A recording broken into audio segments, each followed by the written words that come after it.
дар ноҳияи восеъ аввалин шуда кишоварзони ҷамоати деҳоти гулистон ба кишти пунбадона шурӯъ намуданд.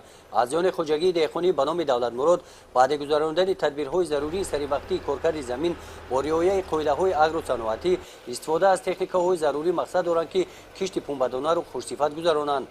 хоҷагидорон даромади пахтаро ба назар гирифта имсол майдони кишти пунбадонаро васеъ карданд.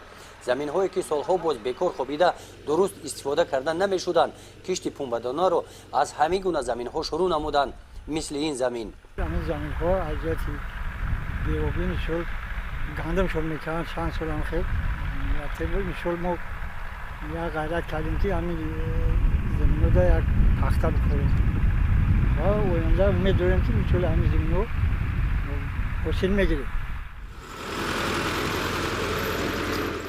дар кишти пунбадона хоҷагидорон мутахассисонро даъват намуда аз маслиҳати онҳо самаранок истифода менамоянд. мақсад доранд ки ҳар як ваҷаб заминро оқилона ва самаранок истифода намуда ҳосили на камтар аз 40 центнерӣ ба даст оварда дар иҷрои нақшаи дурнамо ва таъмини саноати ҷумҳурӣ бо ашёи хоми пахта саҳми арзандаи худро гузоранд.